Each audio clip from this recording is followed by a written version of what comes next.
Entendemos por reforma um movimento dirigido pelo Espírito de Deus, ocorrido entre 1300 e 1600, visando fazer desabrochar a verdade bíblica que naqueles dias estava quase que totalmente oculta. A igreja da época era totalmente apóstata, apesar de usar o nome de cristã. Os homens da religião, em sua maioria, visavam tirar proveito próprio de sua posição, vivendo para os prazeres. Esta igreja desconhecia a doutrina da salvação pela fé no Senhor Jesus. Seus ensinos eram boas obras para a salvação, perdão dos pecados através de indulgências, por serviços prestados à igreja ou por dinheiro, submissão cega à autoridade clerical, proibição da leitura das Sagradas Escrituras pelo povo e a idolatria. É verdade que nem todos os que colaboraram com a reforma o fizeram, por motivos espirituais, houve aqueles que aproveitaram as circunstâncias para se livrarem do jugo papista. É possível, e até provável, que não concordemos com certas doutrinas ensinadas pelos reformadores, porém, reconhecemo-los como instrumentos nas mãos de Deus para mostrar a sua graça salvadora por seu Filho, o Senhor Jesus Cristo. Os jovens crentes de hoje, quando ouvem o canto da sereia, dizendo, nós também lemos a Bíblia, somos todos irmãos, sejamos ecumênicos, muitas vezes ficam sem resposta a tais afirmações. Ao ouvir esta série de história, os ajudará a compreenderem a falsidade e a hipocrisia do romanismo. Neste vídeo vamos tratar de João e Afonso de Valdez, os reformadores espanhóis. A família Valdez era uma das mais antigas e respeitáveis do Reino de Leão e Castela. Fernando de Valdez, governador hereditário de Cuenca, tinha 2 filhos, os quais chegaram a ocupar elevadas posições. Afonso desempenhou o cargo de secretário do imperador Carlos V e João, o de tesoureiro do Papa Clemente VII. Não se sabe ao certo onde estes 2 jovens, que desempenharam uma parte importante no grandioso drama da Reforma, receberam sua educação, mas não resta dúvida alguma de que receberam tudo quanto podia contribuir para que esta fosse completa. Pedro Mártir de Angluera, que Ingo de Mendonça mandou vir da Itália com o fim de influir um tipo de maior nobreza na juvenil aristocracia espanhola, exerceu uma grande influência sobre eles. Em 23 de outubro de 1520, Afonso, na sua qualidade de secretário de Carlos V, acompanhou o imperador a Aix-la-Chapelle e, numa carta que escreveu ao seu amigo Angluera, descreveu a cerimônia da coroação. Não podemos dizer ao certo como veio a aceitar a reforma. Em vista de algumas cartas, parece que no princípio não se sentia muito a favor de Lutero, considerando a sua conduta como resultado de grandes lutas que havia entre os agostinianos e os dominicanos para conquistarem a supremacia. No ano seguinte, Valdez acompanhou o seu imperial amo, ao Worms, onde ia realizar-se a célebre dieta que tinha por fim regularizar a situação entre a Igreja e o Estado. Estava presente quando Lutero compareceu perante a dieta e enviou a Angluera uma descrição do que se passou. Foi um grande partidário de Erasmo que, como se sabe, tinha uma certa antipatia por Lutero, chegando até mesmo a atacar algumas das suas doutrinas, e obteve do imperador Carlos V a sua proteção. Em 1522, Afonso de Valdez voltou à Espanha, onde teve ocasião de se encontrar com seu irmão e conversar com ele acerca daquele assunto que lhes era querido, a reforma da Igreja. Pouco depois das tropas do imperador entrarem em Roma, escreveu os célebres diálogos que firmaram a sua reputação literária. Os emissários de Roma ficaram alarmados com a impressão de que estes diálogos produziram entre a nobreza espanhola e os oficiais da corte. O núncio apresentou a sua queixa ao imperador e empregou todas as diligências para que o caso fosse submetido ao tribunal da Inquisição. As autoridades eclesiásticas, contudo, não viram no acusado um prosélito do luteranismo e mandaram-no em paz. Em 1529, Carlos V partiu para a Itália e levou consigo o seu secretário, Afonso de Valdez, que nunca mais voltou à pátria. Assistiu em Bolonha à entrevista do Papa com o imperador, entregando este ao soberano, que se havia ajoelhado, a coroa da Lombardia. Em Innsbruck recebeu a notícia de 2 falecimentos, o do grande chanceler Gattinara, seu amigo e protetor, e o de Dom Fernando de Valdez, seu pai. Ainda existe a carta que Erasmo lhe escreveu, consolando-o por estas 2 grandes perdas. Carlos V, que se via em aperto por não querer ficar mal visto com o pontífice nem com os principais protestantes, encarregou Valdez de combinar com Melanchthon um jeito para viverem em paz. Das conferências que ambos tiveram resultou Melanchthon escrever a célebre Confissão de Augsburgo, aqui até o imperador ficar ciente das doutrinas professadas pelos luteranos. Valdez sabia que tinha caído das boas graças dos papistas e que os frades o odiavam a tal ponto que, se voltasse para a Espanha, nem o próprio imperador o poderia livrar de uma morte violenta. Em 1532, achando-se em Viena, na Áustria, onde graçava a peste, faleceu. João, o outro irmão, era mais um intérprete das Escrituras, o místico teólogo, o pastor das almas ansiosas pela salvação. Como seu irmão, fez parte da corte do imperador Carlos V, convivendo com a mais elevada sociedade da época. As palestras religiosas que teve com Afonso e a leitura das obras de Erasmo despertaram-no e o fizeram dedicar-se a uma carreira mais nobre. Convencendo-se de que a sua vida corria perigo em Espanha, onde os inquisidores não dormiam, retirou-se para Nápoles, e daí, em 1531, foi para Roma, vindo mais tarde a entrar para o serviço do Papa Clemente VII, na qualidade de seu camareiro. Foi este, sem dúvida, um episódio bem singular na sua vida, mas que lhe havia de proporcionar o ensino prático de muitas coisas e reforçar as suas convicções no tocante à reforma. Foi em Nápoles, onde residiu 8 anos, que ele pôs em execução a grandiosa tarefa de sua vida. Ao serviço do puro Evangelho de Jesus Cristo pôs todas essas suas aptidões de toda a sua atividade.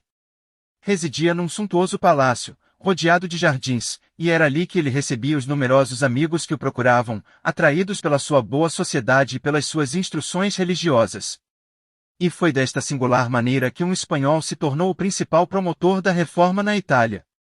Algumas de suas obras têm sido recentemente descobertas na Imperial Biblioteca de Viena.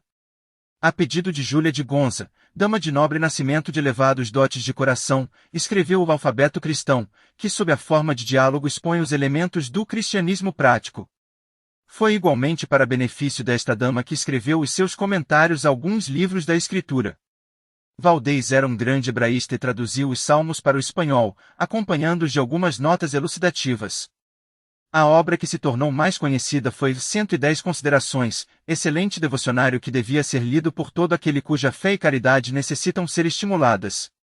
Foi no outono de 1541 que João Valdez deixou a companhia dos inteligentes e sinceros cristãos da Nápoles para ir para a Companhia de Cristo Triunfante. A sua falta foi muitíssimo sentida e sinceramente lamentada e um dos seus discípulos escreveu: foi uma grande perda para nós e para o mundo, porque Valdez era um homem como há poucos na Europa, o que ficou demonstrado por aquilo que escreveu acerca dos Salmos e das Epístolas de Paulo. As suas obras, as suas palavras, os seus pensamentos, tudo nele era digno de louvor.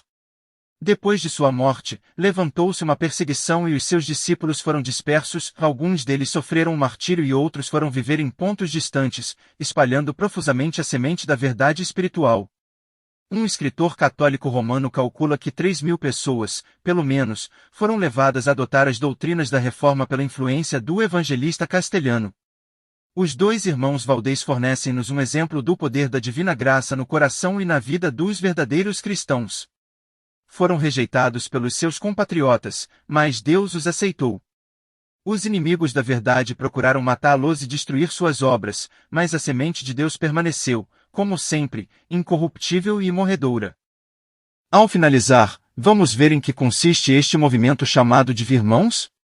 Para muitos dos seus amigos cristãos, eles aparecem como figuras indistintas, um pouco exóticas, possuídas de um forte desejo de permanecerem anônimos, e sem pretensões de serem reconhecidos como denominação vasta e influente. Tem muitos salões de reunião, mas nenhuns profusamente decorados, ou arquitetônicos templos de adoração. São normalmente vistos como cristãos bem-intencionados, mas desprovidos de história, e dificilmente de qualquer identidade. É contudo interessante notar que um historiador, ao escrever acerca do movimento dos irmãos, começou as suas observações afirmando o seguinte: não tem paralelo em toda a história da Igreja de Deus, visto que em nenhuma outra altura foi a palavra de Deus por si só e liberta de qualquer tradição, tomada como guia daqueles que têm buscado um reavivamento na Igreja de Deus. H. Sultan, 1863. Muitas pessoas considerarão a afirmação acima como algo de extravagante, mas verifica-se que ainda hoje os irmãos aderem muito de perto à palavra de Deus, e buscam ser primariamente guiados por essa palavra. Assim, a pergunta tem que ser feita: como surgiu este movimento? Onde começou? Quem foram os homens e mulheres envolvidos no seu começo? Será que a voz deste movimento tem alguma relevância no mundo evangélico atual? Terá ele tido algum efeito marcado na mudança do padrão do pensamento evangélico desde o seu princípio? De forma a poder responder a todas estas perguntas com profundidade, seria necessário ter-se ao dispor mais tempo e material do que este escritor possui. Só nos é permitido assim oferecer um breve esboço da história do movimento, referindo sumariamente algo relacionado com os esforços missionários, ou seja, a difusão do movimento à escala mundial, e considerando a posição doutrinária e situação atual do movimento, no fecho do século XX. Ao olharmos para a história do movimento dos irmãos, chegamos rapidamente à conclusão de que se trata de uma descrição cativante de uma contínua herança espiritual que tem suas raízes nos tempos apostólicos. É verdade que o movimento agora conhecido por Irmãos Plymouth, Irmãos Cristão pode ser reconstituído até a data de 1825, mas sido provado que este foi simplesmente um saliente, marcando um acontecimento dentro de movimento constante do cristianismo. A declaração de Sultan, referida no capítulo 1, conquanto possa ser um pouco enfática, mostra pelo menos uma coisa: se os pioneiros irmãos estavam pisando o caminho bem gastos por anteriores espíritos radicais, fizeram-na na ignorância de seus predecessores.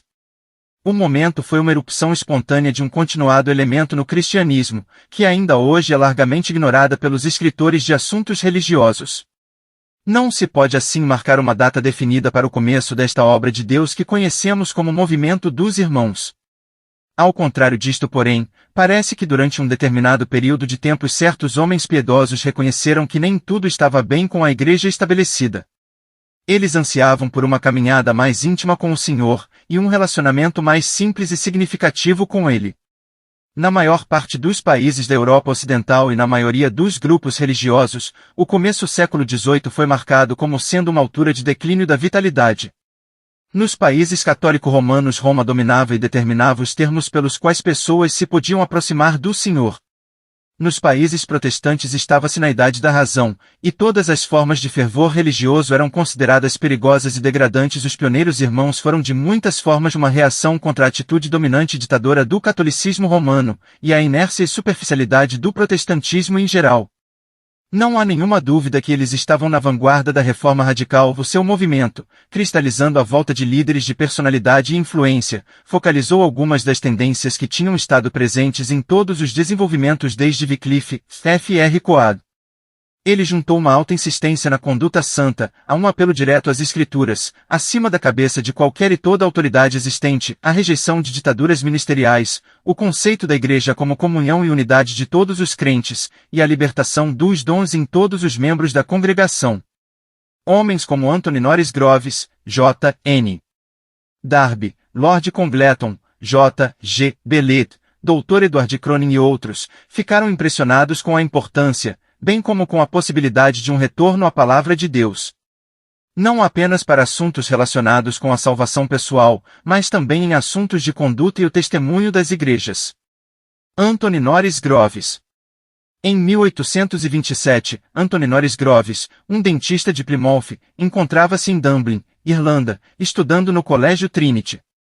Em conversas com J. G. Bellet, um advogado, Groves afirmou que pelos seus estudos das Escrituras parecia-lhe que os crentes eram livres para partirem o pão uns com os outros, tal como o Senhor lhes ordenara, e ainda que, deixando-se guiar pelas Escrituras, passariam a reunir-se sempre no dia do Senhor para este mesmo propósito, à parte de quaisquer restrições eclesiásticas.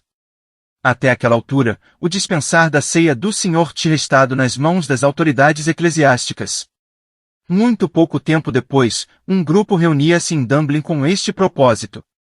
Mais ou menos nessa mesma altura, um outro grupo se estava formando com o mesmo propósito. John Vesey Parnell, posteriormente Lord Congleton, e dois amigos, tentaram começar a reunir-se, como demonstração da sua unidade como filhos de Deus, apesar de algumas divergências eclesiásticas. Não conseguindo encontrar nenhum companheiros que tivessem a mesma opinião que eles, e desconhecendo o facto de que Groves, Bailey e outros já se estavam a reunir, começaram a partir o pão em suas próprias casas. John Nelson Darby. Pouco tempo depois, um dos elementos daquele grupo encontrou-se com Bailey, e após breve conversação, reconheceram a sua unidade de propósito, e isso resultou na junção dos dois grupos. Nesta altura, Groves tinha saído da Inglaterra, mas um jovem clérigo irlandês, John Nelson Darby, se tinha entretanto juntado ao grupo. Darby tinha recebido a sua graduação do Colégio Trinity, Dublin, como um medalhista clássico, estagiou algum tempo como conselheiro jurídico, foi ordenado sacerdote na igreja, e nomeado, para uma paróquia em Coviklov. Depois de ter assistido a algumas reuniões de estudo bíblico na casa da Viscondessa Poverscourt, Darby encontrou-se com Anne Groves e Lord Congleton, e abandonou em 1827 a sua posição paroquial, completando um ano depois a sua separação da Igreja Católica Romana, e encontrando-se com os irmãos acima mencionados. George Miller. Darby foi persuadido a visitar Oxford em 1830, e aí encontrou-se com B. W. Newton, um erudito de grande distinção, G. V. Vigran, que mais tarde compilou uma concordância grega do Novo Testamento, seguida mais tarde de uma concordância hebraico-caldaica do Velho Testamento, e W. Gladstone, que mais tarde se tornou em primeiro-ministro da Inglaterra. B. W. Newton era oriundo de Plymouth, Inglaterra, e no ano de 1832 formava-se uma reunião naquela cidade, a primeira do gênero em toda a Inglaterra. Em breve se lhe seguiriam reuniões em Londres e Bristol. Alguns grandes nomes estiveram ligados a essas reuniões pioneiras, tais como George Miller, Henry Craik, S.P. Tregellis, crítico textual, Rua Chapman, etc. O tempo e o espaço não permitem a menção de outros, mas é evidente que o Senhor escolheu homens proeminentes para executarem a sua obra. Da Inglaterra, o movimento espalhou-se pela Suíça, Alemanha, Holanda, Itália, Canadá, e, Índias Ocidentais, Nova Zelândia, mas alguns mais tarde. Tal foi o início daquilo que é agora conhecido por movimento dos Irmãos. Este nome nunca foi apropriado pelos irmãos pioneiros, os quais não conheciam outro nome a não ser o do Senhor Jesus Cristo. O nome, quer seja irmãos, irmãos Plymouth, irmãos cristãos, etc., tem sido aplicado por outros e contudo é ainda verdade que as muitas assembleias espalhadas por todo o mundo se reúnem apenas no nome que é sobre todo nome, o nome do Senhor Jesus Cristo. Os homens e mulheres pioneiros deste movimento não tiveram nenhum desejo de ter qualquer título exclusivo, a sua única preocupação era um retorno à palavra de Deus com única autoridade em relação à sã doutrina, vida pessoal, e reuniões coletivas dos filhos de Deus. A atividade missionária do movimento é algo de espantoso. Logo desde o início, e começando com Anne Greves, o seu zelo missionário foi algo de notório. É difícil haver algum país do mundo que não tenha sido afetado por este movimento. Assim, longe de constituir um movimento meramente anglo-saxônico, ele espalhou-se até aos quatro cantos da terra. Na maior parte dos antigos países comunistas, de leste, podiam e pode encontrar-se assembleias de cristãos que se reúnem sob os princípios simples do Novo Testamento, os mesmos princípios que foram a luz guiadora dos primeiros irmãos.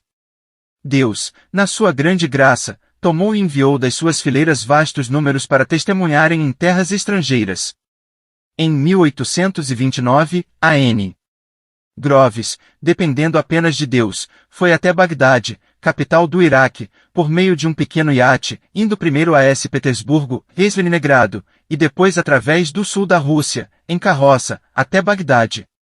Foi com sua esposa e 2 filhos, de 9 e 10 anos, o tutor dos rapazes, a irmã de Sr. Groves, Lydia, Miss Taylor, e o Sr. Batty, um jovem da Irlanda.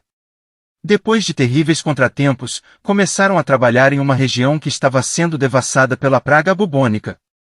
Quase todos os habitantes da cidade eram muçulmanos fanáticos que se deliciavam em assassinar pessoas, fazer guerras e roubar. Durante aquele tempo, Mary Groves morreu atingida pela praga, bem como o pequeno bebê que lhes tinha nascido. Mais de 30.000 pessoas pereceram naquela terrível doença. Durante todo aquele tempo Groves tinha se mantido fiel ao seu senhor, dependendo dele apenas para suprir as suas necessidades. De Bagdade, Groves foi até a Índia, e estabeleceu ali o trabalho no Delta Godavari. Visitando Inglaterra em 1853, ficou enfermo, e passou à presença do seu senhor na casa de George Miller, em Bristol, com a idade de 58 anos. Groves era um exemplo típico dos velhos pioneiros, aqueles que através de labutas autoimpostas e sacrifícios levaram o evangelho a muitas terras, estabelecendo assembleias de povo de Deus, e dando muitos o seu todo, e mesmo até suas vidas por amor ao evangelho. A obra no continente europeu tinha sido ajudada por uma viagem evangelística na Espanha, em 1832, conduzida por R.C. Chapman. Mais tarde, isso foi acompanhado e seguido por ensinadores, e depois de 1869 a obra desenvolveu-se em Barcelona, Madrid, e na província da Galiza. Cerca de 1870, a obra desenvolveu-se também em Portugal, e tornou-se um dos maiores grupos evangélicos no país. Um trabalho interessante começou na Itália, sob a liderança de Conde Piero Guicciardini, cabeça de uma das mais antigas e famosas famílias em Florença. Em 1851, Guicciardini e outros 6 crentes foram presos pela polícia por terem organizado leituras privadas da Bíblia, em sua casa.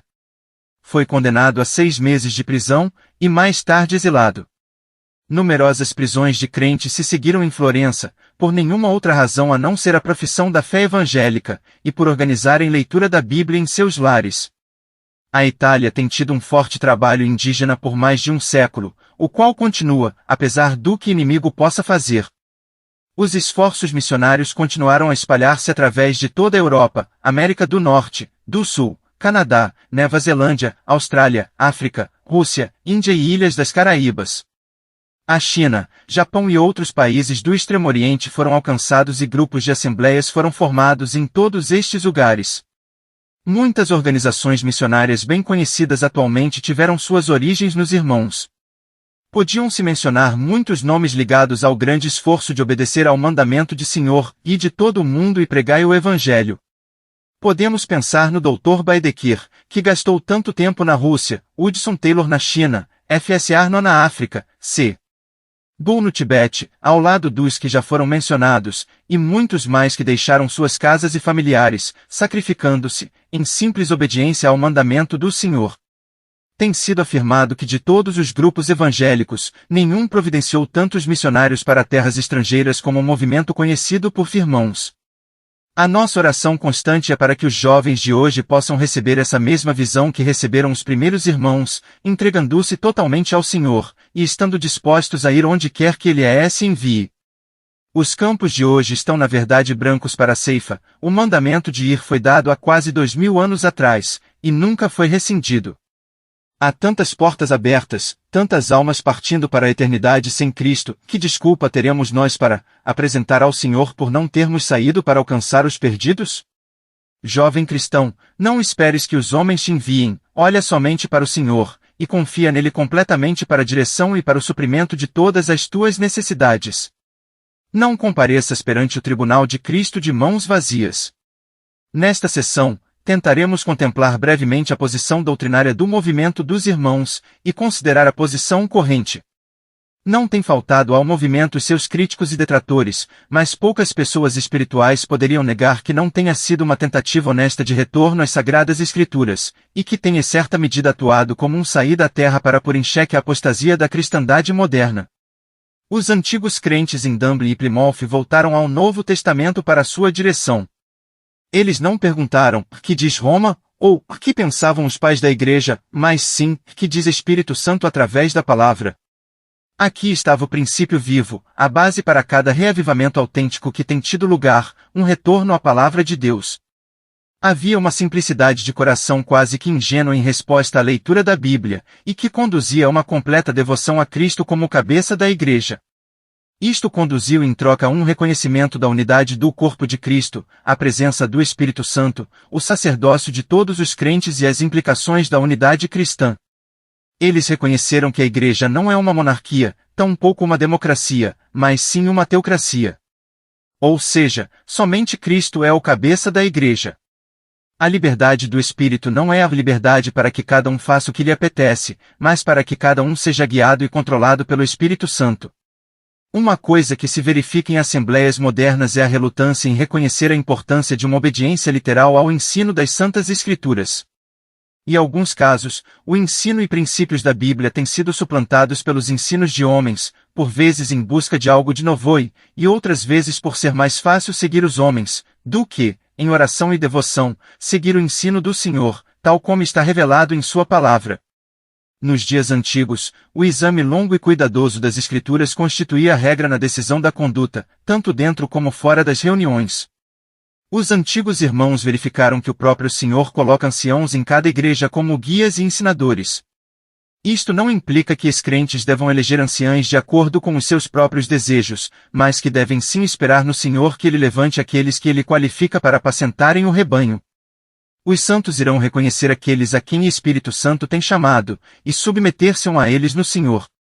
Os antigos irmãos também puderam ver pela Escritura que cada assembleia louca devia ser independente das outras no governo da Igreja, não estando ligadas por estruturas denominacionais ou políticas eclesiásticas, mas sendo livres para reconhecerem outras assembleias como parte da grande grela de Cristo, quando vistas nessas assembleias evidências da presença de Cristo. Nas antigas reuniões dos irmãos, a prática de batizar os crentes na altura da sua confissão de fé no Senhor Jesus, tal como é ensinado e exemplificado no Novo Testamento, foi iniciada, e tem sido continuada até hoje nas assembleias, através de todo o mundo. Da mesma forma, o ajuntamento para celebrar a ceia do Senhor era, e tem sido até hoje, uma das principais reuniões dos irmãos.